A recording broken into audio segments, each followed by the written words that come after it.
Good morning, PLP family, friends, supporters, members of the media, and the residents of Constituency 25, Work Northeast. This election is about the kind of Bermuda we want to be. A Bermuda where fairness and opportunity are not just ideals that we aspire to, but realities that Bermudians deserve to see in their lives every day. Over the last 7 years, the PLP government has worked tirelessly to make Bermuda a fairer place for all. A place where residents and visitors are not overburdened by taxes, where workers are protected, and where our seniors can live with dignity. We have done this by reducing taxes for 86% of workers at every local business, implementing Bermuda's first ever minimum wage, increasing pensions for our seniors in line with inflation, and making historic investments in affordable housing. We've expanded and increased child care assistance, eliminated duty on essential food items, and reduced energy taxes to ease the burden on families.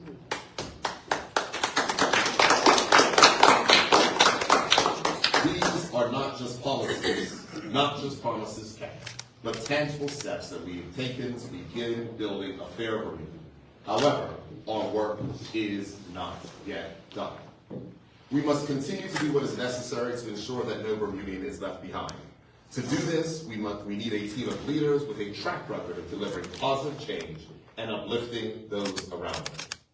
After discussions with Senator Ariana Hodgson and the Constituency 25 branch, a decision has been made to move forward with a new candidate for the upcoming election.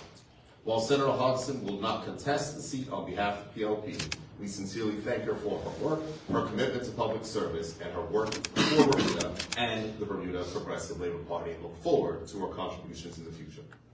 Today, I'm proud to introduce a candidate who is a woman of action, a community leader, an artist, an educator, and an entrepreneur. And therefore, today, I am thrilled that Joanne Ball-Burgess will be the Progressive Labor Party's candidate for Constituency 25, Ward Northeast.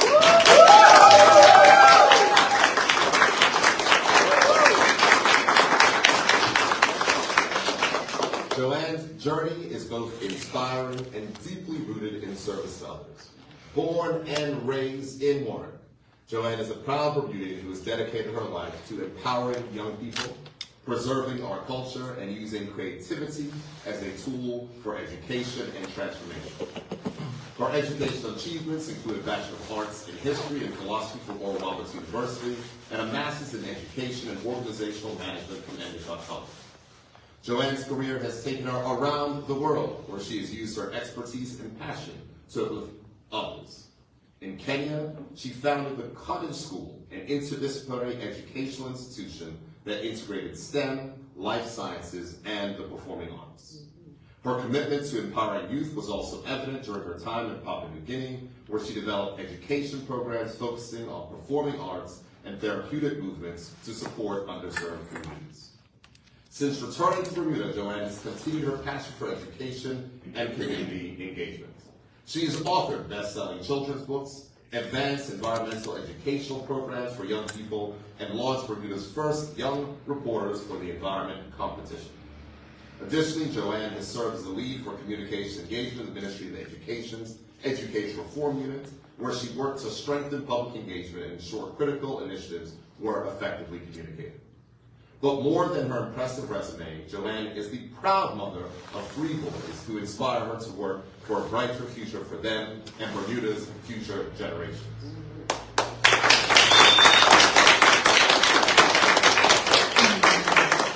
Joanne understands that to create a brighter future, action is needed, and she has decided to get involved. She is ready to listen, to work, and to help the PLP build a fair Bermuda for all of us. Ward Northeast deserves that type of representative, and they will get that kind of representative in Joanne. She will bring fresh energy, innovative ideas, and a deep love for our island to our constituency and the House of Assembly. And therefore, family, I ask you to join me in welcoming Joanne Ball-Burgess as the Progressive Labor Party's candidate.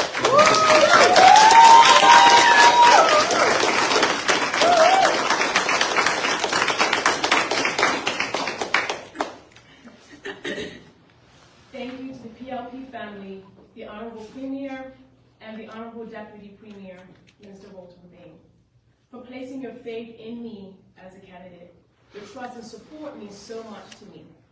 To the members of Parliament who may be here today, my family, friends, and loved ones, the people of Bermuda, members of the media, and the public, it is with great honor and a deep sense of responsibility that I, Joanne Ball-Burgess, am here today as a candidate for constituency 25. This opportunity represents my unwavering commitment to serve our community. I am driven by a desire to make a tangible difference in the lives of the people of Bermuda, fostering growth, equity, and opportunities for each and every person.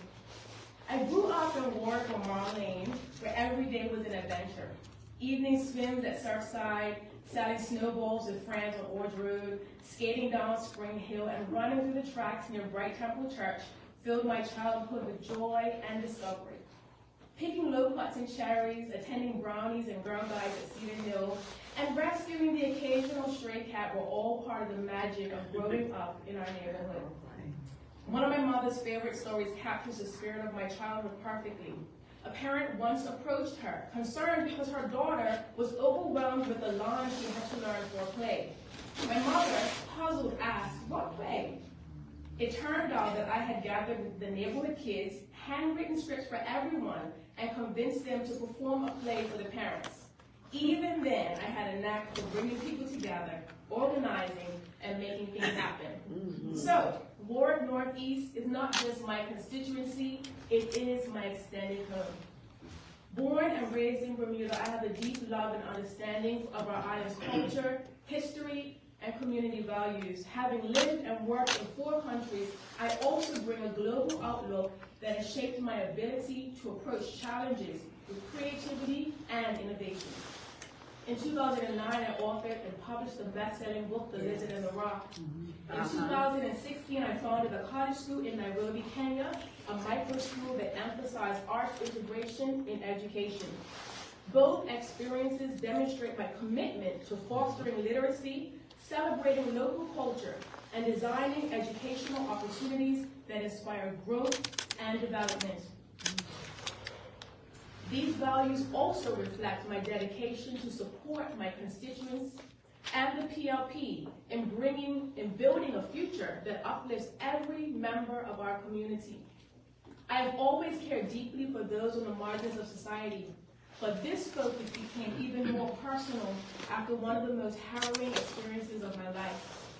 On September 21st, 2013, during the Westgate Mall attack in Nairobi, I found myself trapped as terrorists stormed the building. In that moment of terror, it was an unsung hero, a woman who cleaned the toilets, who led me and 8 others to safety. I never knew her name and I never saw her face again, but the whole experience changed me, shaping my understanding of what heroism truly means. It makes me ask, who are the unsung heroes of Bermuda? Who are the ones who we may never know, whose names we may never know, but whose contributions carry us forward? The caregivers, the janitors, the lunch ladies, the maintenance persons, and the community builders who work tirelessly to ensure that others can thrive.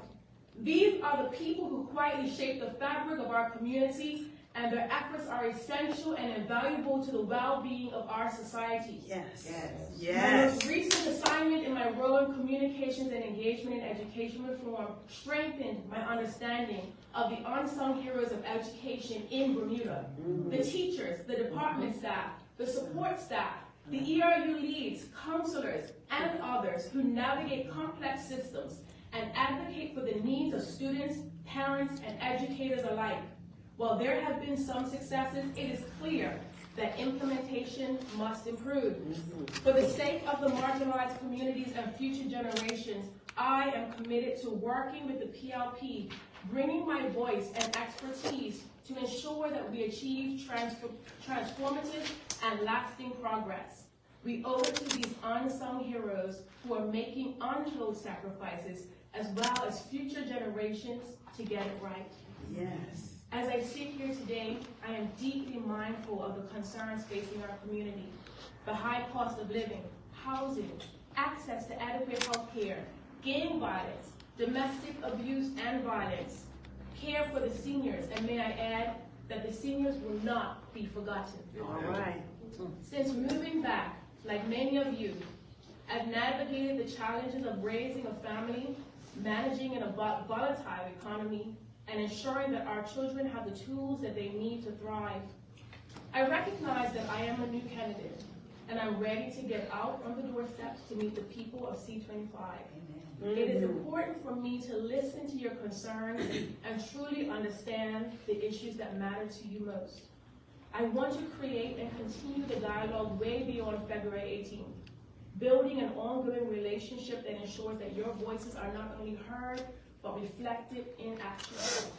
Together, we can build a future that reflects the needs of our community, that helps to create a fairer and more equitable Bermuda for all. Thank you. All right.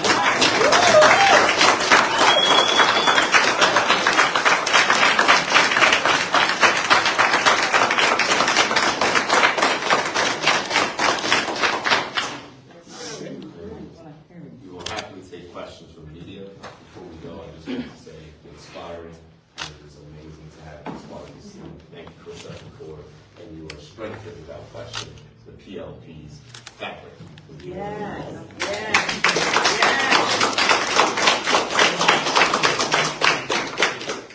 Let's go first. Sarah Lagan from the Royal Gazette. Congratulations to you, Joanne. You spoke a lot about education, so I'd like to ask you about that really. You've said that there are some challenges with implementation. What do you believe are the most significant challenges, and what do you think needs to be done about it? That's a very good question. What are the most significant challenges? Whenever there's reform, there are challenges. Whenever you're changing and making something new, there are challenges. There are a multitude of challenges, and I feel that if I were to speak all day, I would be here all day. So I don't really want to get into the specifics of that today. But I feel like as we move along, you'll hear more from me on that. So for now, I'll say that. I don't think we know. I think what Joanne has said is something that is evident. And as a parent of children in the public school system, it is hard. We are maintaining an existing system while at the same point in time building a new one. And I think what Ms. Ball-Burgess has said is that implementation must improve. And so there is continued work, continued energy, continued efforts. You see adjustments that have happened insofar as going back with consultation for parents, going back to consultation with boards, and those items, and I think that's it, but I think it's clear. Implementation must improve. It is not that our goal is not correct. Reform is necessary for the future. There is no one who believes that our current education system was meeting the needs of the future. Change is hard, but we are going to continue on the path and make sure that we improve the implementation as we go forward, as it is necessary and vital for parents, such as Joanne and myself, but also all the parents in Bermuda who have children in the system, who are having amazing experiences, but recognize that it can be even better.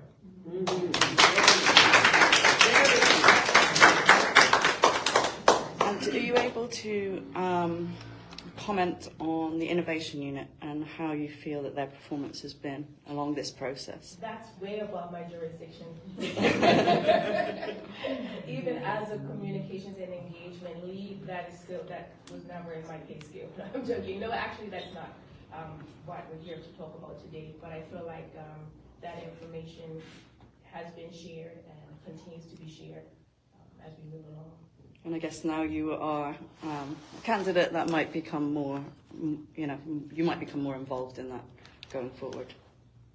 Like I said, I plan to blend my voice, my expertise, hopefully influence, not just in education, but in all areas where there's need. So wherever there's need, that's where I plan to be.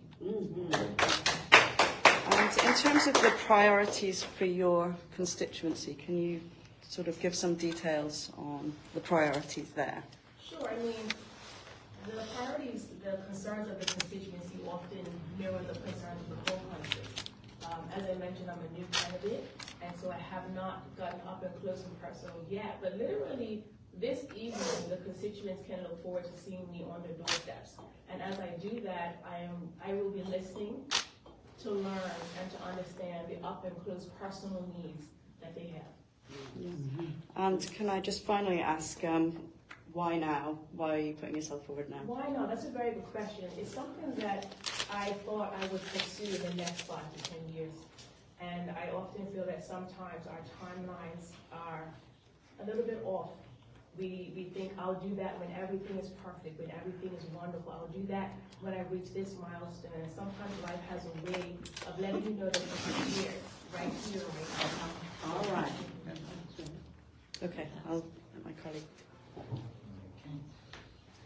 Thank you. Gary Foster, Scout Bermuda Broadcasting. And to note, so from your perspective, Ms. Ball-Burgess, what if you were elected, what are the things that you would be prioritising in your voice within Parliament? If I were elected, as I mentioned, looking at who are the most vulnerable of society and where can we meet their needs? How can we support? I feel like a lot of conversation is given to the seniors, and that's very important. And there's still more that we can do to support our seniors and to expand on that conversation. When we look at young children and prenatal care, that's another area. Domestic violence, what is classified as domestic violence and abuse in Bermuda, and how can we build on the foundations that are already there? How can we support both women and men who are experiencing abuse is another area I'd be interested in focusing on. Education, of course, is my background, so I can speak to that as well. There's several different areas, so basic that I could focus and prioritize on. That's just a few that I feel are most important. It's fair to say that you with a lot of the work you've done, you've prioritised education, children, youth. So, from your perspective, stepping into this election, how do you feel about the lack of youth student vote in this election? There's so much more that needs to be done to engage the youth. Bermuda is a top-heavy place with aging people and people who are in every area of work. We seem to have that older age group compared to other countries globally. And Bermuda as a whole needs to do more to engage youth on every level, not just in the vote. I feel like we need to engage technology, make use of more TikToks, encourage youth and get rid of this feeling of ageism that, oh, you need more experience. Right? That's not just having to do with in this space, but in Bermuda as a whole. So I feel like going beyond just the voting, what does our culture represent when it comes to valuing our youth? Are we giving equal space in this political conversation for the older generation as well as the youth today? And if I may add to that, Garrett, because I think that it's very important. I will take, view when you say lack of student votes. Yes, it is correct that overseas students do not vote, but there are many young students in Bermuda. The Progressive Labour Party had a significant voter registration drive for 2 days in Bermuda College, where over 50 young people were registered to vote. We were at the Barclay Institutes and also the Cedar Ridge Academy as well, where there are 18-year-olds that are there, that are voting. There are young people in Bermuda. There's a lot of young persons that are working, and we're going to continue to engage with them. We've spoken on the issue of absentee voting, but I think that it's important to recognize also in our 2020 election manifesto, we pledged that we would bring forward a national youth policy. We brought that forward. We have a youth policy working committee that are working on those issues, and so engaging with the youth is important. And one of the things I like to say is that, I was young once, and therefore, the fact is that those matters and issues are not lost on us. Okay. But since you brought it up, what do you say to the 70 young Bermudian students that you met with in London in November? What I'm saying is that our political process is where it is currently. The Progressive Labour Party has put out a statement on that already, and I'll refer you to that statement. We've spoken on that already. Spoken in the press conference the last time you asked, and it is the same view that we hold. And if I may ask, obviously, Ariana Hodgson was only rolled out for this constituency a couple of months ago, replacing Anthea Simmons-Wade, and now we've got another switch. And given that you haven't actually been on the doorstep yet, this is obviously happening very quickly within the last few days, possibly. So, can you expand on the the sudden change? Certainly, we're not going to discuss internal party matters, but Senator Hodgson has a great future of service, and I look forward to her continued contributions. Thank you. Any further questions? Very good. All right, great. Well, with that closing, Joanne, welcome. Well done.